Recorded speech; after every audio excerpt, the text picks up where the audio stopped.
What's going on, everybody? Smitty from around the 412 here. Justin Fields is a Pittsburgh Steeler. Something we talked about for a long time, we thought was possible, and then we didn't think would happen, and then we thought was possible, and then it happened. So how did we get here? Justin Fields coming to the Pittsburgh Steelers for a conditional sixth-round pick in 2025 that will turn into a fourth-round pick if he plays over 50% of the snaps in 2024. So basically, if he were to become the starting quarterback, relatively like halfway through the season-ish, or, God forbid, Russell Wilson gets hurt, whatever the situation might be, if he plays over 50% of the snaps, it would be a fourth-round pick instead of a sixth-round pick. Which, let's talk about this. I think is a fine price to pay, even if he just does become the backup for 2024.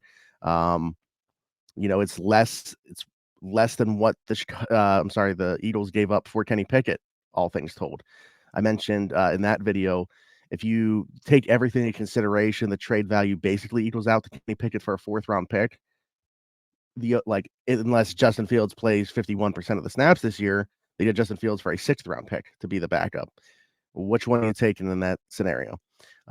So Justin Fields coming to the Pittsburgh Steelers for a conditional sixth that could turn to a fourth.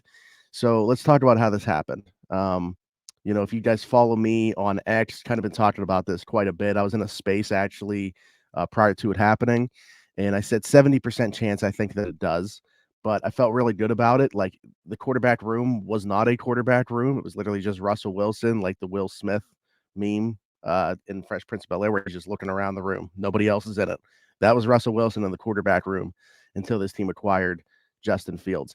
And it's a swing. They're taking potentially I'm curious to see. I don't know that the fifth-year option's in play. I don't know if the idea is for him to be the long-term solution, but it is somebody with a lot of upside that just hasn't put it all together in Chicago. They have had ties to, they've really liked for a long time, that they are bringing in here to get a good look at within this offense. And, whether that equates to him playing in 2024 or not, I'm not sure. But I am just so intrigued by what their path forward is for Justin Fields, because I mentioned on the video that I put out about the Kenny Pickett trade that they didn't have a long-term solution in the room at all. Like, Russell Wilson, in my opinion, will be fine for 2024. But even if that's the case, what's the plan afterwards? Say he plays well, maybe there's a short-term extension. I know some people have already put that out, that that's a thing. Like, first off, to me, that makes no sense, because you haven't seen this guy play a snap in this offense yet. Why is there already some sort of handshake agreement for an extension following 2024? So, but that's a different story for a different day. Probably touch more on that on the actual Steelers podcast this upcoming week. But as far as like the Justin Fields thing goes, it gives you another bullet in the chamber for a potential long-term plan at quarterback, in my opinion, which, for, again, what they acquired him for, a day 3 pick, I think is great value to get.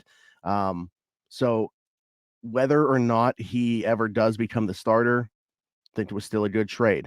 But man, if they do hit on this, if he becomes the starter, if they go with whether it is pick of the fifth-year option or the route that I personally like more, which is, say Russell Wilson isn't, he's only the bridge guy for 2024, and then the path forward is Justin Fields being the starter in 2025. I like the path of giving him a contract, like 1 year, heavily incentivized contract, to basically go say, I am the starter for this team. We're putting the ball in your court to go show it, Justin. Go and do it, and then we will work on a longer contract after the season. Green Bay did it with Jordan Love. Obviously, that has worked out the way that it has in Green Bay. So I think that is probably the best path that they could go.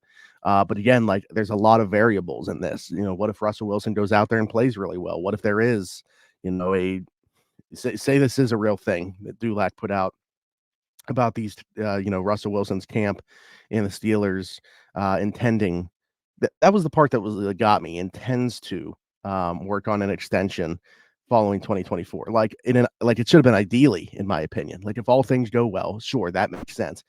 I just don't know why before he plays a snap, we're talking about him getting a longer deal. But, I could go on a tangent about that. But Justin Fields for 2024, he's coming in here to be a backup, but like a high-end backup, in my opinion. Like, you can talk about the starting play that they're going to get from Russell Wilson, a guy that was, 18th in EPA per play the time when he was benched last year. Number 1 in terms of passer rating, still throws a really good deep ball, obviously has his flaws, takes a lot of sacks, holds on to the ball too long.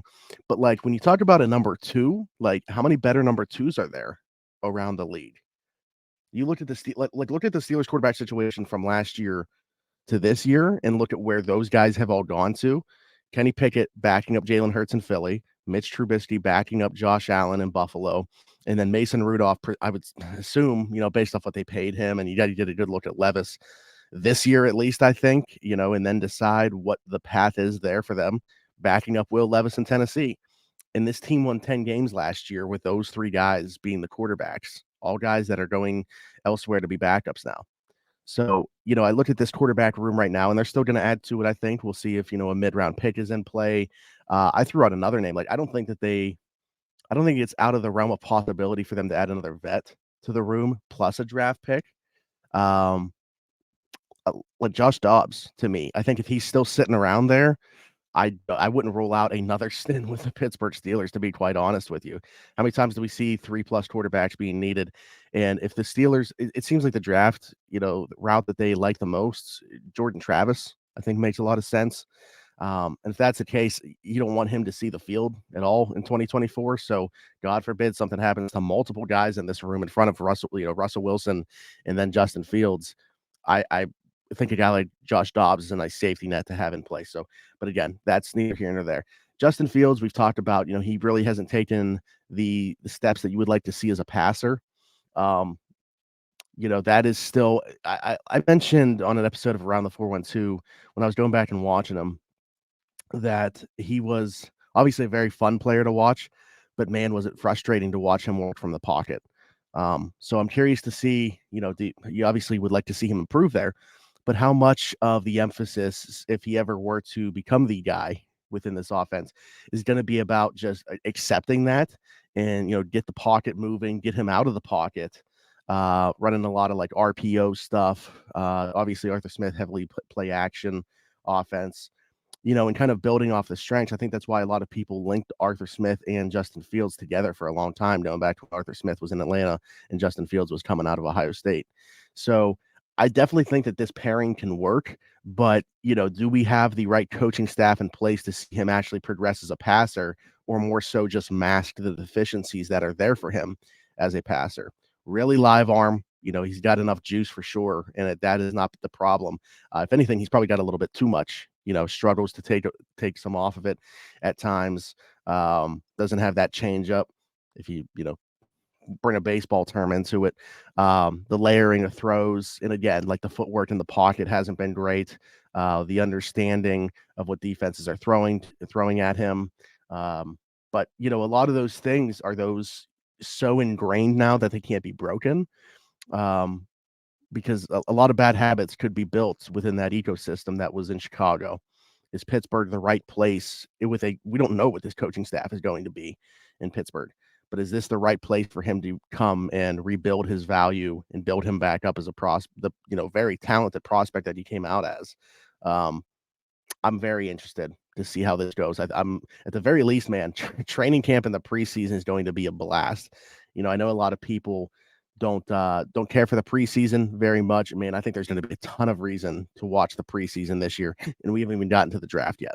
So very excited from that standpoint. Justin Fields has been a guy that I've kind of coveted for a long time. I obviously root for Ohio State, so there's that. But even that aside, man, I don't know how you just completely ignore the fact that he just seems to fit the modern style of the NFL, especially with Lamar. Like Lamar's still a great runner, but he's lost a little bit of a step. He doesn't have that same high-end speed from 2019, 2020-ish anymore. Justin Fields still obviously does. So I think he has the argument as the best runner at the position now in the league. Obviously, right now he's the backup, and it doesn't necessarily matter all that much.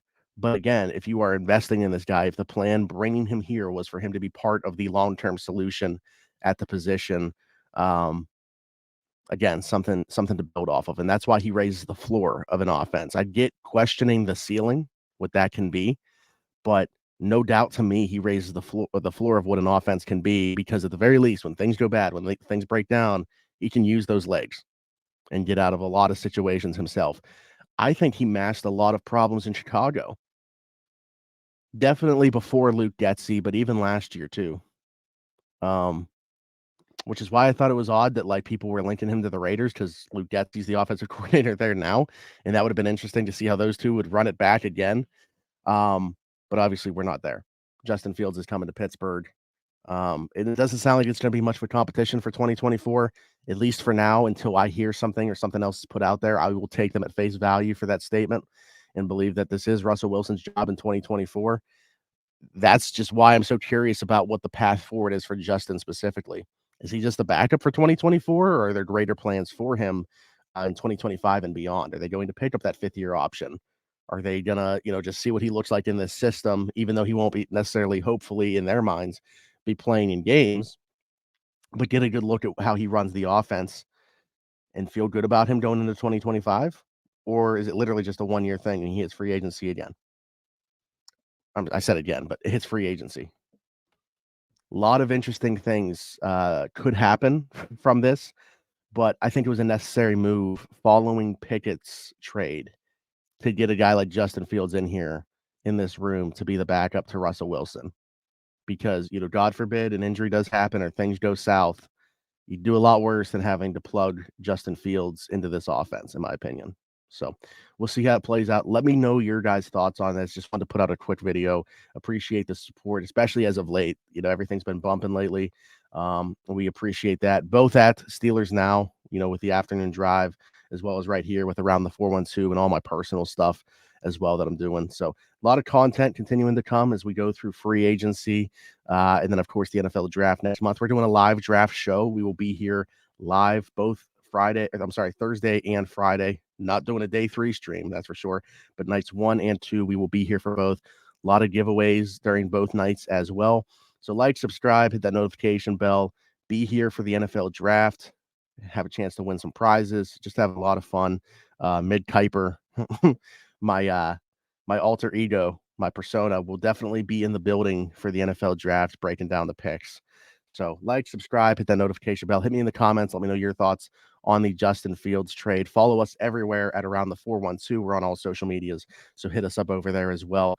But appreciate the support. We'll talk to you guys next time. Bye-bye.